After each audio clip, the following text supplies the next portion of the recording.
Hello, everyone. What's unfolding right now between Washington and Ottawa no longer resembles an alliance. It doesn't even feel like a friendly dispute.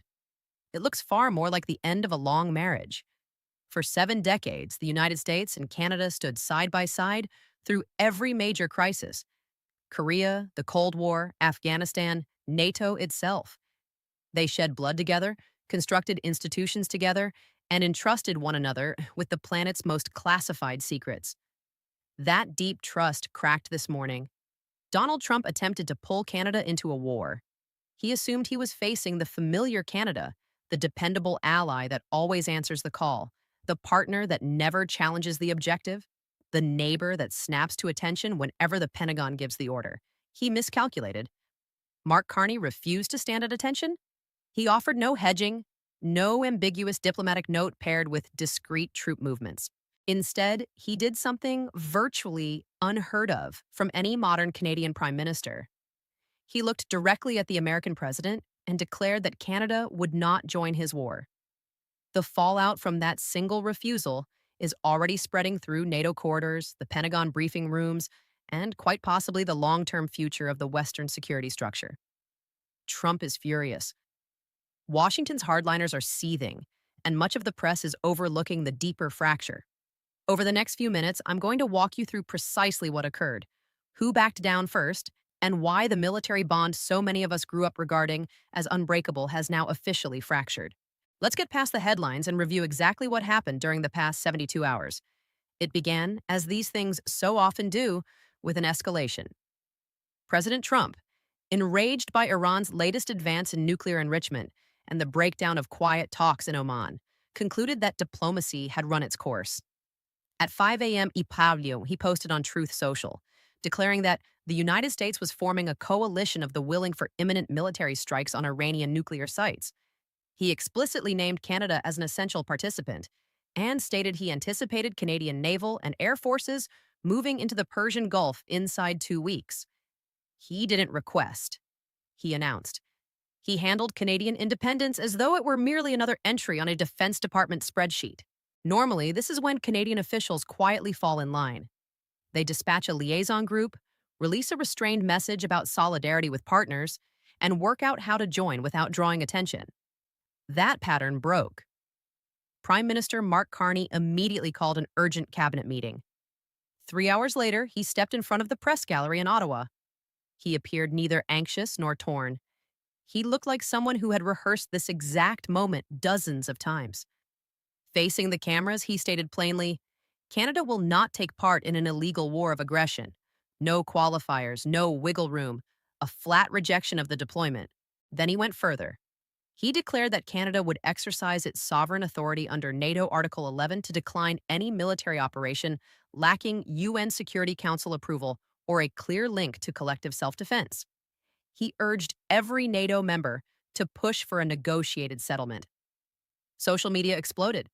Trump responded with a storm of posts labeling Carney a coward, a tool of the Muellers, and a betrayer of Western values. While Trump was posting, something remarkable unfolded globally. France released a statement backing Canada's stance. Germany echoed it within the hour. Japan urged de-escalation. For the first time in recent memory, an American president proclaimed a military coalition, and key intended members said no. They didn't merely decline. They gathered around the nation that declined first. You have to grasp how enormous this shift is.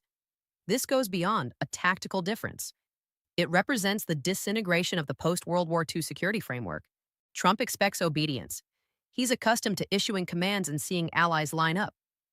Yesterday, he learned that commands only carry weight when the commanded still have confidence in the commander's judgment. And Mark Carney no longer has confidence in Donald Trump's judgment.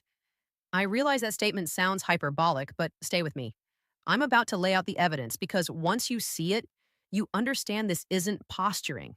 It's a genuine geopolitical rupture, and the current is moving against the White House. First piece of evidence, the NATO split. Within 2 hours of Carney's remarks, the NATO Secretary General gave an unscheduled briefing and conspicuously avoided endorsing the American plan. Why? Because NATO doesn't run on Washington's orders alone. It runs on consensus. Right now, the prevailing view inside the alliance is that Trump's approach to Iran is impulsive, unilateral, and carries the risk of disaster. People close to NATO headquarters in Brussels report that in private, ambassadors from at least 12 member countries voiced deep doubts about both the legality and the strategic soundness of attacking Iran. Canada didn't simply refuse. Canada voiced what many others were privately thinking. Now that the refusal is public, others are stepping forward. Second piece of evidence, the intelligence dimension. This is the aspect almost no American outlet is touching. Many view Canada as a minor player that sends peacekeepers. In reality, Canada sits at the heart of the Five Eyes intelligence community, sharing the deepest levels of signals, intelligence, satellite imagery, and cyber capabilities with the United States. Only 4 nations on Earth hold that status. When Carney turned down the war, he didn't merely withhold forces, he placed the entire intelligence partnership in jeopardy. Should the United States punish Canada politically or economically for this decision, the Five Eyes structure itself could fracture. Losing Five Eyes would strip the U.S. of vital monitoring coverage across the Arctic, the North Atlantic, and key cyber domains where Canadian systems are integrated into American ones. Pentagon leaders understand this. The NSA understands this. Classified sessions were already convened at Langley yesterday afternoon simply because the possibility of a Five Eyes rupture exists. That is leverage Trump literally cannot afford to challenge. Third piece of evidence, the wider diplomatic shift. Trump frequently mocks Carney as a Davos-style banker, pretending to be prime minister. True, Carney spent years running the Bank of England and leading the Financial Stability Board. He knows virtually every major central banker and finance minister personally. That network matters. Now, while Trump was firing off angry posts, sources indicate Carney was on secure calls, not with the Pentagon, but with Paris, Berlin, and other capitals. He is quietly constructing a counterweight bloc. Reports are circulating of a draft joint statement from Canada, France, and Germany pressing for an emergency UN Security Council meeting on Iran. See the contrast? Trump is acting like a field general, pressuring allies one by one into his conflict. Carney is operating on a grand strategic level, forging a diplomatic coalition that marginalizes the U.S. position by leveraging his standing in global institutions. The frame is shifting from Canada as the defector to Canada as the voice of reason, and it's gaining traction. European defense equities dropped yesterday. Oil futures jumped on conflict fears, yet Canadian sovereign bonds actually rose. Financial markets are wagering on restraint over escalation. So why is the world's strongest military struggling to assemble partners against a nation it has sanctioned for nearly half a century? Because Trump has exhausted his store of credibility and is now caught in the contradictions of his own record. We've watched this pattern before. In 2019, he came within minutes of striking Iran, then stood down. He campaigned on ending wars rather than launching them. Now he shifted to maximum pressure. Yet few believe there is any coherent plan past the opening attack. Trump's whole method depends on projecting unchallenged authority. He strikes decisively, expects instant loyalty, and anticipates compliance. He requires a rapid coalition to lend legitimacy to any action. When that coalition fails to materialize, he has no fallback. By naming Canada publicly and declaring a coalition before securing one, he created a trap for himself. If he proceeds without allies, America shoulders every cost alone. No shared risk, no diplomatic shield, no collective mandate. Iranian counterstrikes would target U.S. bases, U.S. vessels, and U.S. energy assets in isolation. The very troops he pledged to defend would face the consequences without friendly forces on either side. He knows this. The Joint Chiefs know this. Leaks from the Pentagon indicate that operational planners are privately livid with the political leadership, warning that launching a significant campaign without coalition backing will stretch forces thin just ahead of midterms. Yet Trump cannot easily retreat. His public image won't allow it. He announced Canada's participation and now faces humiliation at the hands of a country whose entire military is smaller than some U.S. state guard units. So he doubles down, questioning Carney's loyalty, threatening to withdraw American forces from Arctic missions, hinting at canceling Canadian defense contracts. All of it is clamor. It's the sound of a commander who gave an order and discovered no one obeyed. He escalates because he lacks a path to de escalate. You are witnessing someone who views military partnerships as personal loyalty oaths. In commerce, you can dismiss disloyal subordinates. In geopolitics, you cannot dismiss your neighbor. Canada remains next door. The shared border remains. NORAD remains. Trump is battling 70 years of built-in collective defense architecture. The more fiercely he fights it, the more isolated the United States appears. Consider the reaction from retired senior Pentagon figures. They did not close ranks around the president. They published open letters cautioning against strategic overextension. Consider the silence from Republican members of the Senate Armed Services Committee. They are uneasy, aware that a go-it-alone Iran conflict without a clear endgame would be electoral poison. Trump stands alone on this precipice. He stepped out there voluntarily, and the gusts are strengthening. Now, let's examine Mark Carney himself. If you don't track Canadian politics closely, you might assume he's merely another suit who's out of his element on defense matters, another cautious liberal leader intimidated by confrontation. That assumption would be badly mistaken. Mark Carney is no innocent dove. He is a calculated strategist who has steered complex crises. He guided the Bank of England through Brexit, a sovereign debt storm, and a global pandemic. He understands how to hold steady when every signal screams danger.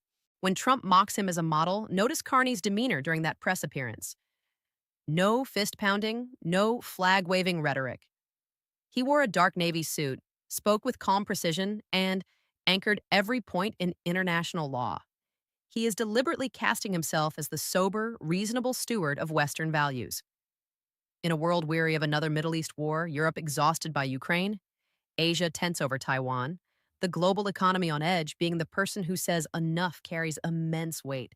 The planet craves stability. Carney is supplying it.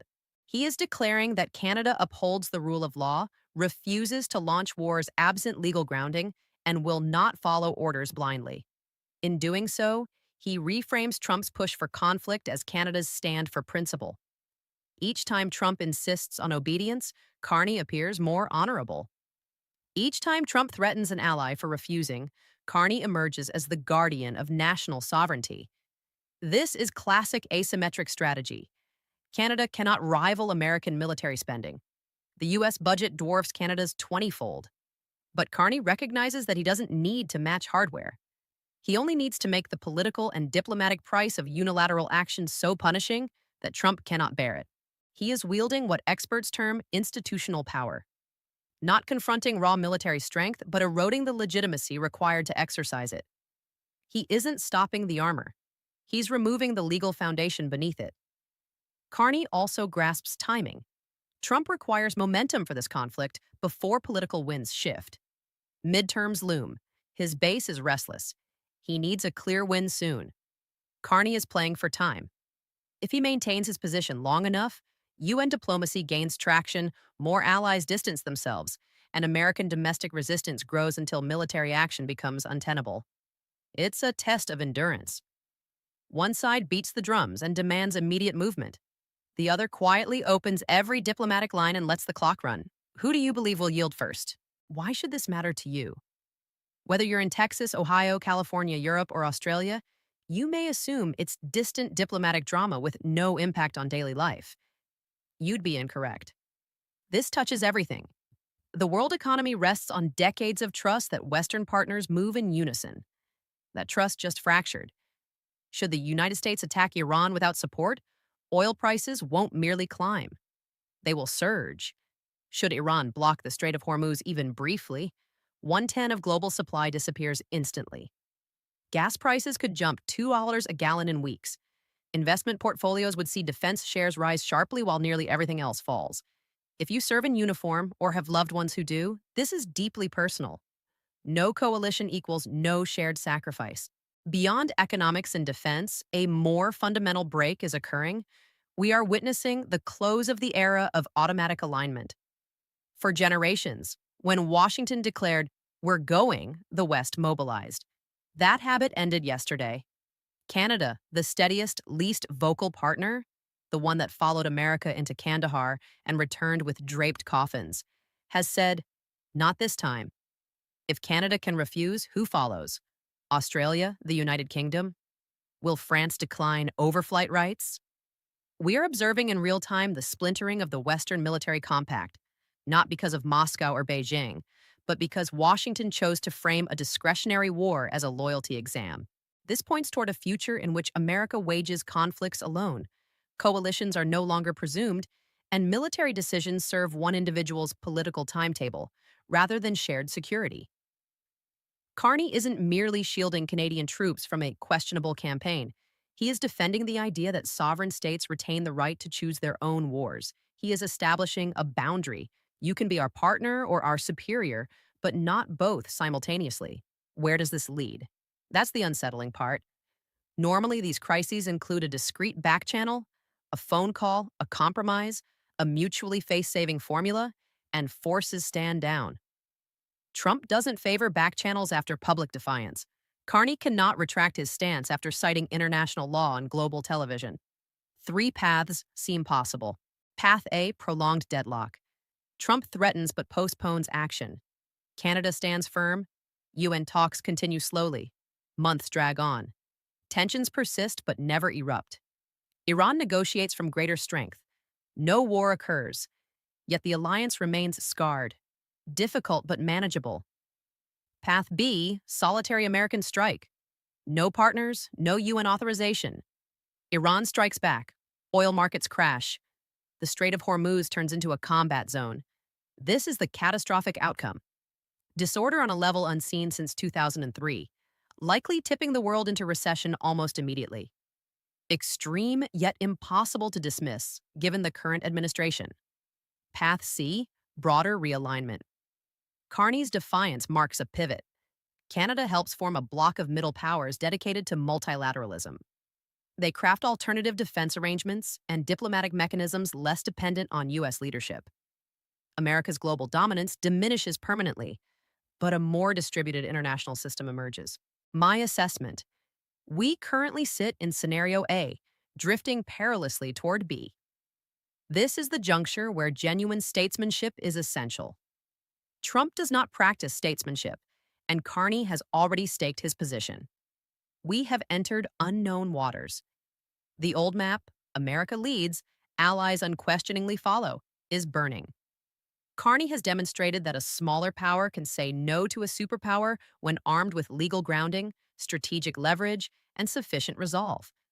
Refusal, however, carries a price. We are all about to discover how steep that price will be. The real question isn't whether matters deteriorate further. The question is which leader yields first. Do you view Carney as safeguarding Canada's independence and preventing needless casualties? Or do you see him as fracturing the Western alliance at the most dangerous possible moment? I'd like to read your thoughts. Is this the finish of automatic partnership or the necessary jolt the alliance required? Leave a comment below. I read them all, and if you want to follow what emerges when the diplomatic messages begin leaking tomorrow, and they will, make sure you're subscribed. You won't want to miss the next chapter. History is speeding up.